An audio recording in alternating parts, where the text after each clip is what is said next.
Hello, welcome to my channel. I'm Rachel. I'm a novice gardener. I've gardened for maybe 3 years now.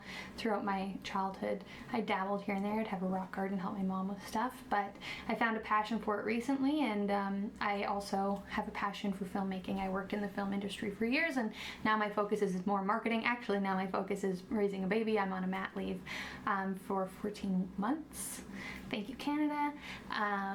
And I had lofty goals last year of starting a YouTube channel, which got stifled pretty quickly when I realized how hard it was to grow a baby in my belly and do really anything else at the same time. So I'm picking it back up now. Thank you for your patience, and thank you for watching if you're watching again.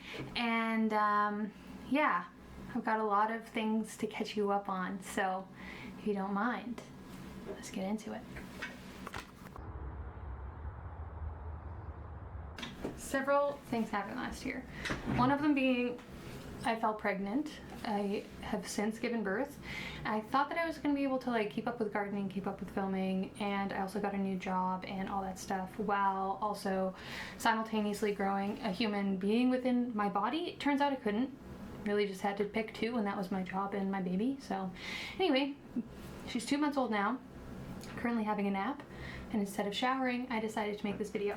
So last year, I'm just going to go over kind of what happened in the garden. Number one, we weren't allowed to use any water in the city for a time because one of the city's main water mains broke, so then you could only use rainwater, and I didn't have a rain collection system, unfortunately. So I was just off the cuff, saving rain and using that. So my plan of growing 100 pounds of tomatoes unfortunately did not come to fruition. Also, June was so cold, so finally after May long weekend, typically that's when you put all of your fruit or veggies or any plant, I guess, in, and it was freezing. It was freezing all month. Rainy, cold, dreary, definitely not windy, not weathered for really anything.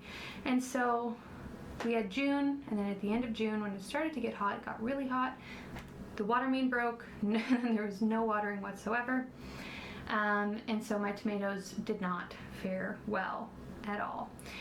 They also ended up getting a lot of end rot, blossom end rot, which was really too bad once I started to finally get them.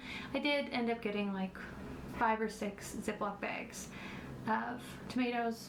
Not what I was thinking, but at the same time, I don't think I would have been able to process all of those tomatoes anyway because I was quite sick, and sick and tired with my being pregnant.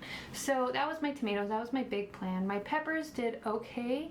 The spot that I put them in was really, really sunny and really, really windy, so a lot of them got burnt, but I did end up making some cowboy candy and stuff like that I was able to gift people, which was really nice.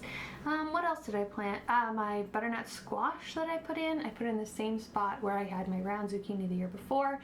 My round zucchini the year before had powdery mildew. Almost immediately, my butternut squash got powdery mildew, and I actually wasn't able to get any fruit because they just ended up rotting before they got big enough.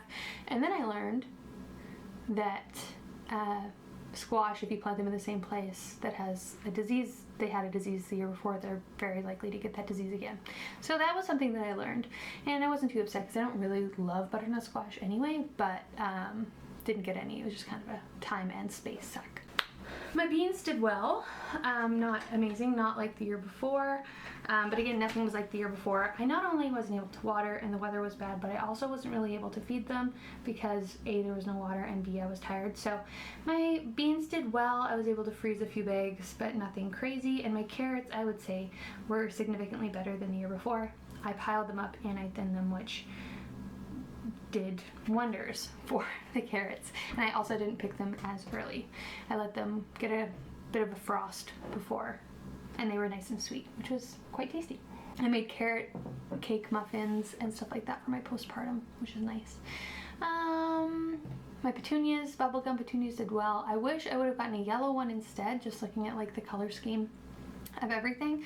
My straw flowers did well, but my zinnias did not. I had it spaced so that my straw flowers would be in the front, not realizing how big they got, and then my zinnias in the back, and then cosmos behind that.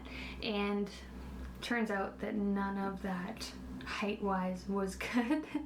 And also my cosmos didn't perform as well as they did the year before. I wasn't watering them, I wasn't fertilizing them, and they were in a spot that gets really dry. And although they are really good for, you know, they're quite drought resistant, they just didn't perform as well because they didn't get as much to eat. My snapdragons also weren't as nice. They were a different variety. They were smaller, and I just don't like how they look when they're smaller. I prefer a bigger one, so I ended up buying some seeds that are similar to the white big ones that I had a couple of years ago that I bought as starts. So we'll see if those go well this year. What else? Oh, Bells of Ireland, rock stars. They did really well. Quite happy with with those. I used them in a bunch of arrangements. I cut them and brought them inside. My peonies got powdery mildew right away, so those looked crummy all year, unfortunately. And my osteospermum did well. The real stunner, the real rock star of the year were my sunflowers that on the seed packet said they would only get to 5 feet tall, but they ended up getting to 11 feet tall. I did not stake them because I did not think I would need to, because I did not think they would get that big. They were flopping all over the place, but it was kind of a set it and forget it summer, and those did really well. And they were kind of fun to measure and whatnot at the end of the season, and the squirrels ended up coming and eating a bunch of them. It was quite funny. Other than that, that was my summer last year. Oh, the cottage garden / the garden at the lake died because it didn't get any water. I thought that maybe there would be enough rain to get things going, and then most of the stuff was drought tolerant, so it could make it past then, but it did not. So, and also the soil probably wasn't the greatest, although I got a lot of starts, so I think the soil was okay.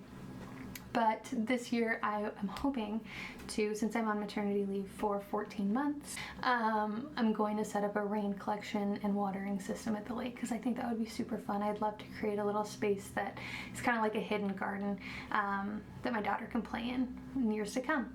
So with all that being said, what am I going to do this year? Thank you so much for asking. Well, hopefully, fingers crossed, everything goes well. We will not be in this house come the springtime, so I'm going to be starting all my seeds here for a garden that I have no idea what it's going to look like. So that's like my one main criteria in house hunting, is that there is a yard that has a decent amount of sun and that is big enough, because in my city the yards can be postage stamp sized. So hopefully we get a house that is big enough for me to have a garden, and I'm gonna set that up with perennials that I'm gonna be starting from seed. I'm not really gonna worry so much on vegetables, just because I don't know what my garden situation is gonna be. I don't know what the soil is gonna be like, and I don't wanna put that pressure on myself, but I am gonna be starting a bunch of perennials, and I'll show you the seeds that I bought when they come in a video to come. But I'm going to be setting up that garden. I would love to take you on kind of like some house hunting, garden hunting stuff, tour, whatever. Take you with me while we look at these houses and show you some of the gardens or garden spaces that I'm working with. And maybe you'll even get to see the one that we end up buying. And then also, like I mentioned, I want to set up some sort of a rain collection system at the lake. I believe that James and I are going to be building a cabin-ish, or starting to build a cabin at the lake this summer, which would be so fun. I'll take you along for that as well, and getting that all established. But really, there's a bunch of question marks, but the only goal that I really have is to start perennials and to hit 500 subscribers on YouTube. So I think those are both very doable, and I'm getting it started now.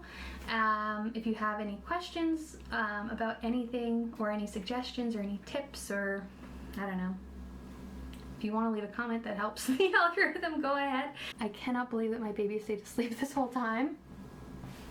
Let's check on her. Little Bean is still asleep. I can't believe it. Yeah, like, follow, share, comment, whatever you're supposed to say. But really, I just want to be able to look back on all the gardens that I had in years to come, and maybe share some tips or failures or whatever along the way. So, see you in the next one.